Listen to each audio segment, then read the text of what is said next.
ये मैं इसके आर्थिक प्रभाव का असर कह रहा हूं। ऐसे हुए हैं सरकार के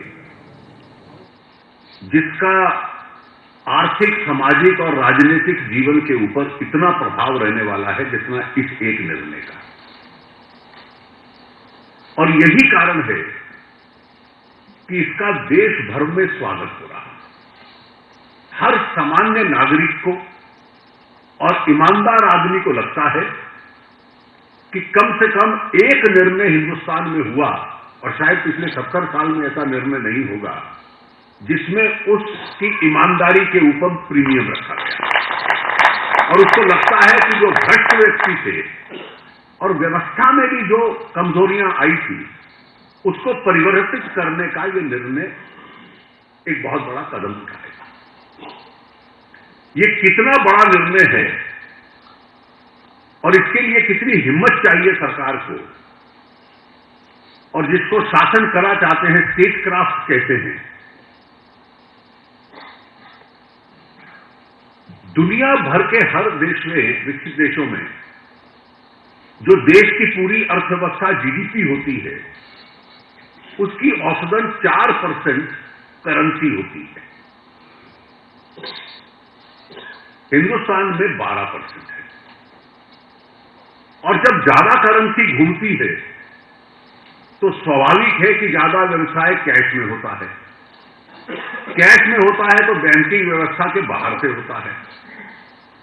फिर उसके साथ ब्लैक मनी, टैक्स का नॉन कंप्लायंस, उसके साथ अन्य भ्रष्टाचार, टेररिज्म, काउंटरफेक करेंसी।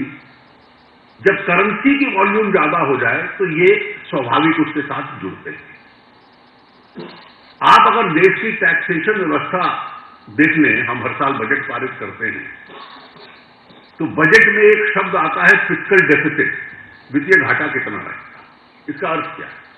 सरल भाषा में इसका अर्थ है कि हम लोगों को लगभग इस वर्ष का ले लें तो 8 लाख करोड़ के करीब इनकम टैक्स इकट्ठा होगा, 8.5 लाख के करीब इनडायरेक्ट टैक्स इकट्ठा होगा।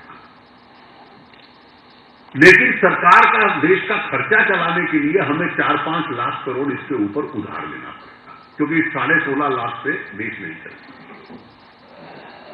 आप में से मैं उत्तर नहीं मांग रहा, एक बात केवल अपने मन में, कि ईमानदारी से टैक्स देने की व्यवस्था देश में कायम हो जाए तो ये जो 2 आंकड़े दिए हैं, इसकी तुलना में कितना होगा उसका अंदाजा आप लगा सकते हैं। क्या ये उधार लेकर देश चलाना पड़ेगा? क्या बजट का बड़ा हिस्सा उस उधार के ऊपर ब्याज को वापस देना पड़ेगा? ये जो आज ग्रामीण क्षेत्र पिछड़े हैं क्योंकि हम पूरा निवेश नहीं कर पाते, क्या देश के पास इतने साधन होंगे कि उस दिशा में हम लोग निवेश कर पाए? यही 4-5 लाख करोड़ रुपया सालाना और अधिक गरीबी मिटाने में, गांव के क्षेत्र में चला जाए, और इसका सारा प्रत्यक्ष संबंध जो है वो गरीबी के साथ है, गरीब लोगों के साथ है, उसका उन्मूलन करने के साथ है। ये मैं इसके आर्थिक प्रभाव का असर कह रहा हूं। भारतीय सामान्य जीवन क्या है? ये दुनिया में बहुत कम देशों में है। मुझे संपत्ति खरीदनी है तो इतना कैश में, इतना चेक में। मुझे व्यवसाय करना है तो इतना कच्चे में, इतना पक्के में। मुझे चुनाव लड़ना है तो किस तरीके से साधन आएगा। स्कूल के टीचर को वेतन मिलेगा तो कितना कैश में जाएगा और वापस मिलेगा। देश भर के मजदूर को, आप ये जो वामपंथी बात कर रहे हैं, कम से कम इनको सोचना चाहिए कि किस व्यवस्था से तो हम लोग समाप्त करने की कोशिश कर रहे हैं। वामपंथियों को तो कहना चाहिए था कि देश के मजदूर को न्यूनतम वेतन कई बार नहीं मिलता, ट्रेड यूनियन कहती है, और ये सच्चाई भी है। कैश में दिया और हस्ताक्षर करा लिए, और आज जब डिजिटल ट्रांसफर होगा हर मजदूर के खाते में, तो स्पष्ट आ जाएगा कि किसको कितना वेतन मिला है, किसने कानून का पालन किया है, किसने नहीं किया। तो गरीब को, मजदूर को, हमारा सामान्य जनजीवन व्यतीत करना, कि जो ये भारतीय सामान्य है, मैंने एक शब्द का प्रयोग किया कि जो 70 साल से नॉर्मल माना जा रहा था कि इतना कैश में, इतना चेक में, इतना कच्चे में, इतना पक्के में, उस नॉर्मल को त्याग करके प्रधानमंत्री जी ने एक नया नॉर्मल क्रिएट करने का प्रयास किया। ये इसके देश के, हमारे जनजीवन के ऊपर एक असर है और ये कठिन नहीं है। निर्णय कितना बड़ा है इसको हम लोग सोचें कि आपको महीनों महीने लगते हैं। ये जो बड़े डिनोमिनेशनल नोट हैं 500 और 1000 के, ये 86% हिंदुस्तान की करेंसी है, 86%। इसको छपाई में ही बहुत लंबा समय लगता है। उसके बाद 125 ब्रांच है बैंक की, 1,25,000, 1,00,000 1,25,000 ब्रांच, 1,25,000 ब्रांच, 1,25,000 ब्रांच बैंकों में जाएगा। ग्रामीण क्षेत्रों में जाने के लिए 1,25,000 कॉरेस्पॉन्डेंट हैं, जिनमें से 86,000 सक्रिय हैं, उनके पास जाएगा। 1,30,000 पोस्ट ऑफिस पे जाएगा, फिर एटीएम पे जाएगा। और एटीएम आप 8 तारीख से पहले नहीं कर सकते थे, क्योंकि एटीएम की टेक्नोलॉजी ऐसी है कि उसमें बात लीक हो जाती थी अगर पहले उसको करते। तो हर एटीएम बदलने में 4 घंटे लगते हैं, 2 लाख एटीएम है। तो 5-6 लाख डिस्ट्रीब्यूशन पॉइंट्स पे करेंसी छपना, महीनों महीने तक छपना, 5-6 लाख डिस्ट्रीब्यूशन पॉइंट्स तक पहुंचना, और जिस दिन आपने निर्णय किया अगले दिन से वैकल्पिक करेंसी डिस्ट्रीब्यूशन में आ जाए और इसको गोपनीय रखना, इतने बड़े ऑपरेशन को। मुझे तो समझ में नहीं आता कि कांग्रेस पार्टी के जो उपाध्यक्ष हैं बार बार बयान देते हैं कि मोदी जी अपने मंत्रियों से भी बात नहीं करते, वित्त मंत्री को भी नहीं मालूम था। फिर अगला वाक्य कहते हैं अपनी पार्टी को बता दिया था। तो अगर हम लोगों को ही मालूम नहीं था तो फिर पार्टी को कहां से मालूम था? मतलब इस तरह की आप कल्पना कीजिए कि इतना बड़ा ऑपरेशन और उसको सीक्रेट रखना, छपाई हो गई, डिस्ट्रीब्यूशन हो गया, डिस्ट्रीब्यूशन के लिए तैयार हो गया, केवल 24 घंटे का ब्रेक, इतना कठिन निर्णय और उसका कार्यान्वयन करना। और स्वाभाविक था कि जब करेंसी बदली जाएगी तो पहले कुछ दिन लाइन्स लगेंगी, धीरे धीरे कम होती गई। अब हमारा प्रयास है कि जैसे शहरी क्षेत्रों में थोड़ा सामान्य स्थिति बढ़ रही है, तो अगले कुछ दिन केवल ग्रामीण क्षेत्रों के ऊपर अधिक हमारा कंसंट्रेशन हो, क्योंकि रबी का सोइंग सीजन है। इसलिए तरह तरह से सरकार में उन डिटेल्स में नहीं जा रहा, किसानों तक मामला पहुंचे। कल रात को कुछ निर्णय हुए हैं जो आज सार्वजनिक कर दिए जाएंगे इस संबंध में। अब इसका पूरा आर्थिक अर्थ आप समझ लीजिए। हम क्या कहते थे कि भारत की अर्थव्यवस्था चल रही है, सरकार बहुत खर्चा कर रही है, पब्लिक फाइनेंसेस का, विदेशी मुद्रा खूब आ रही है, लेकिन 2 तकलीफ भी थी। ये 2 इंजन पे अर्थव्यवस्था चल रही है और उसके साथ भी दुनिया में सबसे तेजी से चलने वाली अर्थव्यवस्था, और चुनौती थी कि अन्य इंजन कैसे चले। निजी क्षेत्र का निवेश कमजोर था, और क्योंकि कांग्रेस के जमाने में जो बड़े बड़े उधार लोन दिए गए थे और ऐसे लोगों को दिए गए कि जो नहीं लौटा रहे थे, ये कोई एनपीए वो नहीं है जहां हमारी सरकार के आने के बाद लोन दिए गए थे। तो उनके कामों का असर जो हम पे पड़ रहा था, बैंकों की क्षमता एनपीएस के होते हुए उद्योग को सपोर्ट देना, ट्रेड को सपोर्ट देना, कृषि को सपोर्ट देना, इंफ्रास्ट्रक्चर के लिए पैसा देना एक सीमित क्षमता हो। आज इस व्यवस्था को आप देखिए कि लाखों करोड़ रुपया जो कैश में घूमता था आज बैंकिंग व्यवस्था में आ गया। बैंकिंग व्यवस्था में जब वो आता है, और क्योंकि ये सारा करंट अकाउंट सेविंग अकाउंट में आता है, तो इसको लो कॉस्ट मनी कहते हैं, जिसके लिए बहुत कम कीमत बैंक को देनी पड़ती है। अब बैंकों में जब इतनी बड़ी संख्या में आता है तो एकाएक बैंकों की क्षमता कृषि में, इंफ्रास्ट्रक्चर में, ट्रेड में, व्यवसाय में, उद्योग में ऋण देने की क्षमता एकदम बढ़ जाती है। और क्योंकि ये लो कॉस्ट सस्ता कैपिटल आया है, स्वाभाविक है कि उस ऋण देने की जो क्षमता होगी उसके ऊपर जो खर्चा होगा, जो ब्याज होगा, वो भी अपने आप कम आएगा। बैंकों ने ऑलरेडी कम करना शुरू कर दिया है, क्योंकि बैंक अपने खाते में रख के उसका कोई लाभ नहीं होगा पैसे का, वो आगे देना पड़ेगा। तो एक प्रकार से अर्थव्यवस्था में अन्य साधन चले जाएं, और जिसको हम कहते थे कि प्राइवेट सेक्टर इन्वेस्टमेंट और banking to support the economy, वो एकाएक बढ़ जाता है। ब्याज के ऊपर असर पड़ता है। अब इसकी दूसरी आप कल्पना देखिए, ये पूरी बहस कि कितने लोगों पे क्रेडिट कार्ड है, ये है, इसका असर उस पर नहीं पड़ने वाला। दुनिया जिस दिशा में आज हमें कठिनाई लगती है कि कैसे होगा, मुझे याद है, मैं एक उदाहरण देना चाहूंगा।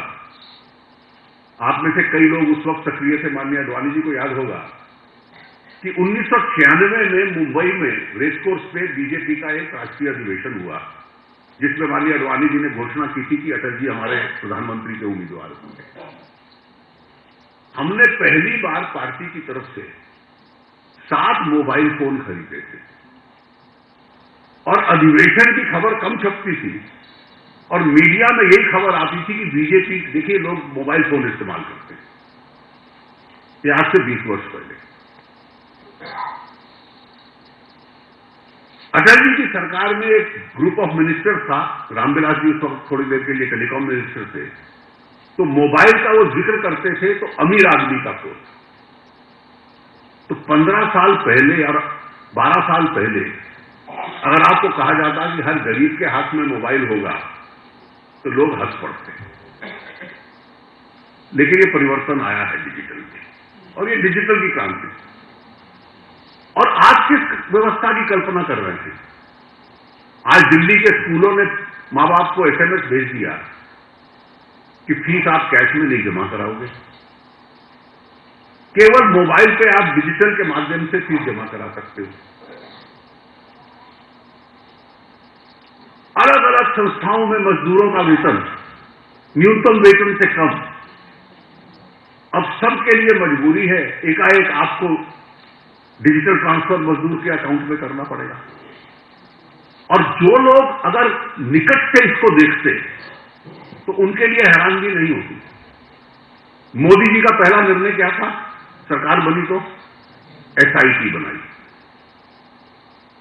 ब्लैक मनी के खिलाफ, जो 2011 से पेंडिंग था। 3.5 साल हो गए थे, कांग्रेस के लोग नहीं बना रहे। दूसरा निर्णय, जो पहला बड़ा आर्थिक निर्णय क्या था? जनधन योजना। 58% लोगों का बैंक अकाउंट है, बाकी 42 को बैंक से जोड़ो। अगला निर्णय क्या था कि जिनके विदेशों में खाते हैं 60% ब्याज पे, 60% टैक्स पे जमा कराओ, नहीं तो 7 साल की 10 साल की सजा। जिनके एचएसबीसी लिंचनस्टाइन में अकाउंट से इन्वेस्टिगेशन खत्म की, केसेस दायर कर दिए। बेनामी संपत्ति जब्त हमने पारित किया, 1 नवंबर से लागू हो गया। और वो कानून लागू होता है केवल इमूवेबल प्रॉपर्टी पे नहीं, मूवेबल पे भी, कि मैं दूसरों के नाम पे बेनामी करता जाऊं तो जब्त भी होगा और 7 साल की सजा भी। ये कानून था। उसके बाद मॉरिशियस रूट 1996 से चल रहा था कि मॉरिशियस, साइप्रस, सिंगापुर, यहीं से पैसा बाहर जाता है, घूम के उस रास्ते से आता है और टैक्स नहीं देता। मॉरिशियस वाला हमने रद्द कर दिया, साइप्रस वाला रद्द कर दिया, सिंगापुर से बात चल रही। उसके बाद 45% पे जिसके पास देश में ब्लैक मनी है जमा कराइए, 45% टैक्स पे। तो एक के बाद ये एक कदम सारे जो उठ रहे थे कि भाई हम आपको अवसर दे रहे हैं कि ब्लैक मनी को समाप्त कीजिए। ज्यादा आपने अब ब्लैक मनी जनरेट कहां से होती है? तो जीएसटी आने से जब सारी ट्रांजैक्शन नेट के ऊपर आ जाएगी, हर खरीदारी, हर मैन्युफैक्चर, हर बेस, हर एवरी लिंब ऑफ ट्रांजैक्शन, और जहां खर्चा करोगे 2 लाख से ज्यादा तो पैन कार्ड दो, तो जनरेशन को भी कठिन कर दो, और खर्चा करना है तो स्वाभाविक तरीके से जो टैक्स पेड पैसा है उससे करिए। तो ये सारे कदमों को जोड़ लीजिए, और 2.5 साल में ये वो कदम है जो 70 साल को सामूहिक ले लिया जाए तो किसी सरकार ने कुल मिला के कुल योग नहीं कर सका। अडवाणी जी ने ब्लैक मनी के खिलाफ यात्रा निकाली थी, एक सवाल पूछा था आप क्या कर रहे हैं? आप 70 साल की बैलेंस शीट और ये 2.5 साल इस दिशा में जो कदम उठाए गए हैं उनको एक के बाद एक कंपेयर करें, और इसका असर था कि यह स्वाभाविक अगला कदम था। और इसका असर क्या होगा? मैंने पहला असर आपको बतलाया कि स्वाभाविक है कि थोड़ा सा करेंसी स्क्वीज होगी,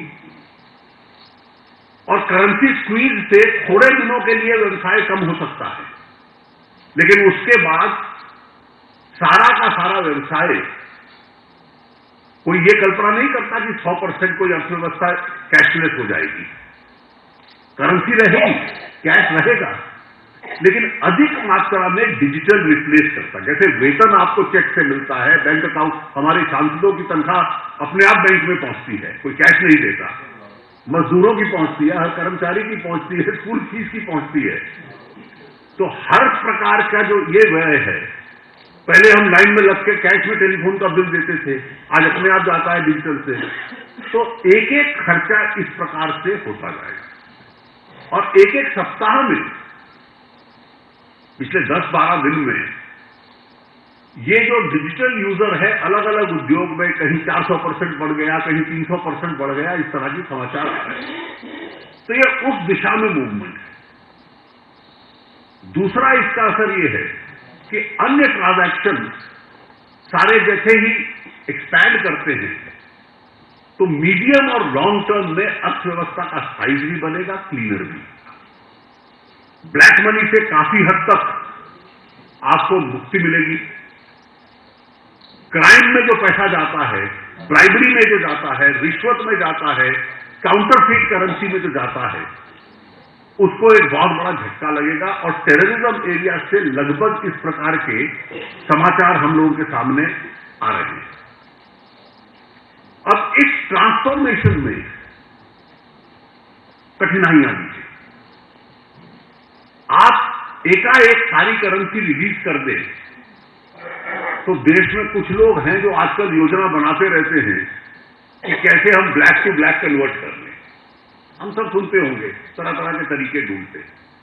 तो धीरे धीरे सरकार, और इसमें रिजर्व बैंक की बहुत बड़ी भूमिका रहती है, कि कैलिब्रेटेड तरीके से आप 2-3-4 सप्ताह लेकर इसको धीरे धीरे से मार्केट में जाते जाइए, रिस्ट्रिक्शंस को हटाते जाइए। डीमोनेटाइजेशन के बाद अभी जो कदम हुआ है उसमें डीमोनेटाइजेशन शब्द नहीं है, अभी है सीजेशन ऑफ लीगल टेंडर। 500 और 1000 का नोट अब लीगल टेंडर नहीं। डीमोनेटाइजेशन के लिए कुछ और कानूनी कदम चाहिए होते हैं जो सरकार आवश्यकता अनुसार उठाएगी। जब ये सीजेशन ऑफ लीगल टेंडर है तो इसके बाद एक डीमोनेटाइजेशन की वैकल्पिक करेंसी लोगों के पास पहुंचे, वो एक कैलिब्रेटेड तरीके से पिछले 15 दिन से 14 दिन से चल रही है, और आने वाले 1-2 सप्ताह में बिल्कुल ग्रामीण क्षेत्रों में इसका विशेष रूप से हम लोग प्रभाव इसको डालेंगे।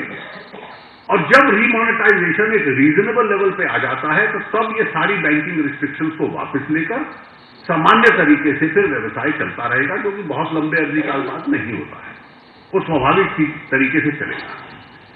कुछ समय के लिए कठिनाई रहेगी, लेकिन आप इस ऑपरेशन को देखिए कि इतना बड़ा ऑपरेशन सीक्रेट रखना, उसको इंप्लीमेंट करना, उसके लॉन्ग टर्म कॉन्सिक्वेंसेस से लाभ मिलना, देश में एक ईमानदारी, क्राइम से काफी हद तक कटौती और मुक्ति, ब्लैक मनी कम करने का प्रयास, ईमानदारी जनजीवन में लाने का प्रयास, अर्थव्यवस्था का और जीडीपी का लॉन्ग टर्म में साइज बढ़े, क्योंकि ऑफिशियल इकोनॉमी बढ़ेगी, शैडो इकोनॉमी कम होगी।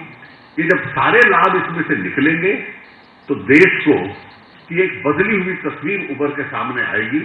और जब कभी देश का इतिहास लोग लिखेंगे आज से 20-30 साल पहले इस युग का, तो इस निर्णय को एक ऐतिहासिक कदम इस देश को स्वच्छ करना और इस देश की प्रगति करना को शिखा को बनाएंगे, जिसके लिए ऐसा निर्णय लेने की बहुत लोग चर्चा करते हैं, लेकिन इसको लागू करने की हिम्मत नहीं थी।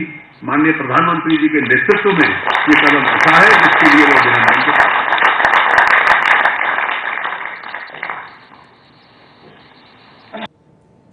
अरुण जेटली को आपने सुना, नोटबंदी को उन्होंने एक ऐतिहासिक कदम बताया और प्रधानमंत्री मोदी को उन्होंने इसका पूरा श्रेय दिया, कहा कि ऐतिहासिक कदम प्रधानमंत्री मोदी के नेतृत्व में उठाया गया है।